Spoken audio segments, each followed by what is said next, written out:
Hi everyone, my name is Vince Gauman. Thank you so much for visiting my YouTube channel. It's very easy to suggest that the cause of the growing amount of hysteria that we see in homes, on streets, in workplaces, and even in airlines where there's a escalating number of reports of violence on flights between passengers and even between passengers and flight attendants. It's easy to blame that all on the pandemic and to say the pandemic is the primary cause of all this. It's the cause of all the strain, all the stress.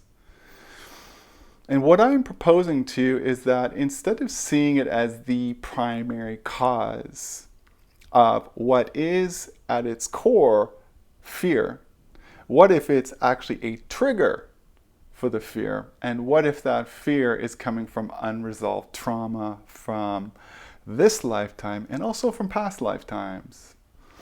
That the pandemic is triggering unresolved trauma, unresolved fear from childhood neglect, from childhood abuse, from childhood spanking, from childhood, various forms of maybe there's bullying at school.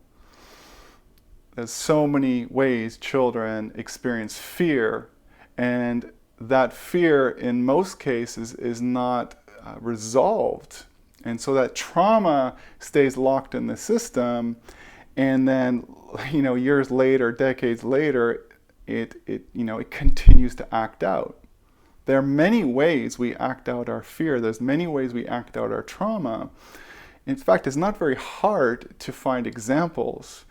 If you have watched sports, for instance, you might notice how many times athletes say, I got something to prove.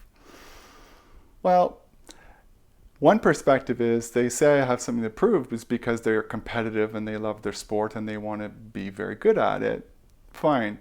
But what if they have something to prove, or they believe they have something to prove, because deep down inside they don't feel like they're good enough? And what if they don't feel like they're good enough largely because of what happened when they were a kid, because their father or their mother made them feel or believe they weren't good enough? And so to make themselves believe they're good enough, they need to find ways to act out, I'm good enough, but really, meanwhile, they're not dealing with the core belief of I'm not good enough. So they keep acting it out, keep acting it out. So whether it's in the entertainment industry as an actor, or in the police force as an officer, or as a nurse in healthcare, or in social work, you can go to any arena of society and it is filled with people acting out trauma without even knowing they're acting out trauma, without even realize that they're not their act. They identify with the act, and the act is largely defined by unconscious, unresolved pain in the system. And so what we have now is a society that is filled with people who do not realize how traumatized they are. And they do not realize how much they make a life and make a living out of acting out that unprocessed business. And so when they react at someone on the airline, or they take great offense to what someone said, because boy, right now we're seeing a lot of people get offended, what they're doing is they're acting out unprocessed victim energy. You offended me. You offended me. And that doesn't mean that person didn't say something that was inappropriate. Maybe they did say something that was disrespectful. But it sure gives that other person, the receiver of that information, a good reason to now act out their trauma. It gives them a good reason to go into victim energy and to take offense and to point and to blame, and then maybe go elsewhere and judge behind that person's back and go into gossip and act out and act out and act out. Meanwhile, if that person who received the information had done 5 years of healing prior and then had the exact same encounter, they likely would have been they would have responded very differently, probably much more centered in their heart. And instead of reacting, which really means reenact the past, they would have consciously responded from a place of centeredness.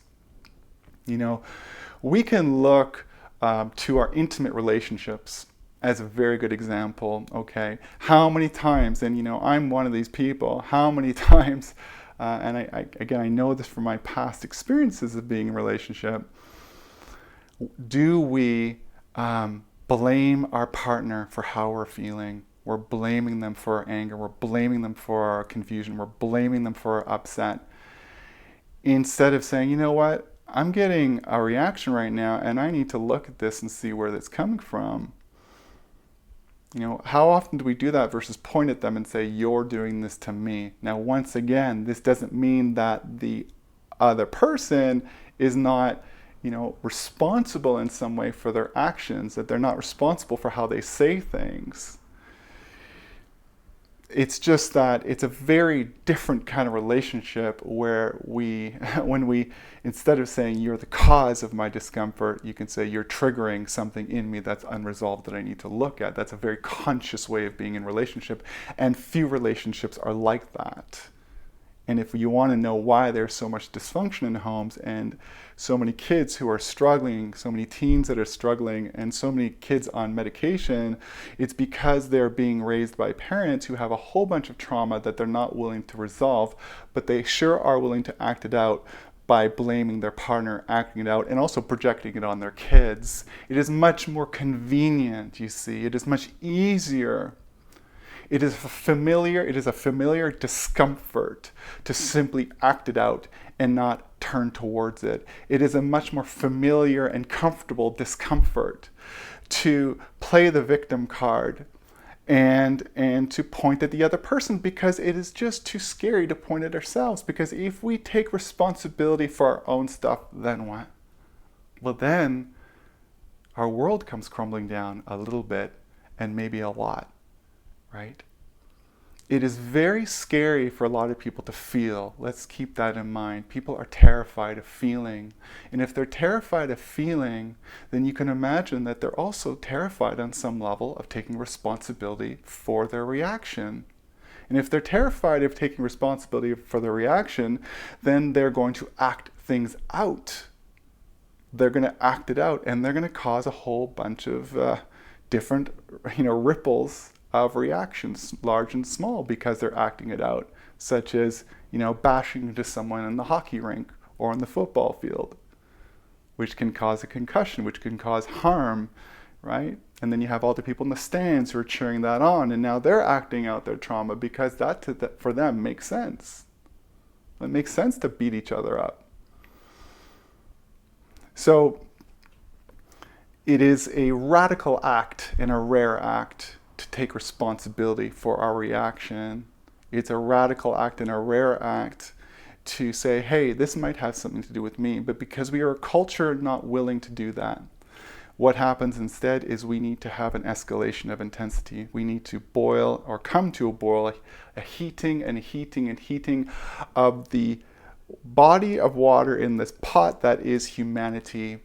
It needs to heat up and heat up and heat up, because what happens is that the more it heats up, the more it's going to put pressure on people. And the more it puts pressure on people, it's going to make people have to look at themselves, because most likely, if you've gone on the healing journey, that's what pain and struggle does. Pain and struggle brings people to their knees. And as Rumi said, and I love to quote Rumi, the Sufi poet, when you're brought to your knees, when you come down to your knees, you're in the perfect position to pray. And excuse me for not getting the wording perfect, but when you're brought to your knees, you're in the perfect position to pray.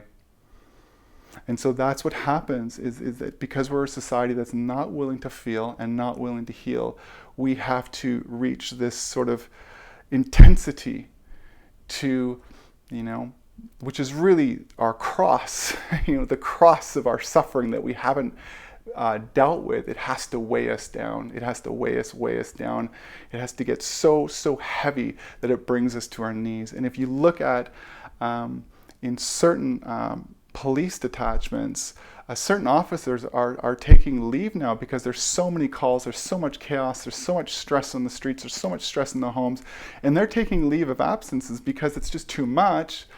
And what are they doing when they're on their leave? Well, some of them are actually going to a therapist. big tough guys that 20 years ago you would never have imagined would go to a therapist, they're going. And that's the thing. That's the thing about suffering. That's the thing about pain. That's the thing about the cross, is that it brings us to our knees. And so that's what these times are about. So it's going to boil, and it has to boil because we are too stuck in victim energy, and we're too attached to our roles of acting things out, and we're too afraid to take responsibility. So, in summary, don't buy into the narrative that this is all because of the pandemic. It's the pandemic that's causing the fear. No, the pandemic isn't causing the fear. I'm not saying the pandemic isn't playing a role. I'm not saying the pandemic has nothing to do with this. The pandemic is triggering fear, and a lot of that fear is old. It's old. Trauma is the eternally present past. It's present now. It's acting out. It's finding outlets because people are too afraid to heal. But our time is coming. Our time is coming.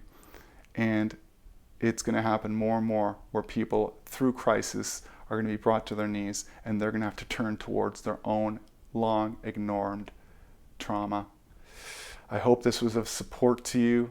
I hope it offered a perspective shift, although for a lot of you, you already know this. If you enjoyed this video, please subscribe to my YouTube channel, click notifications, and you'll see me again on another video. Thank you. Bye.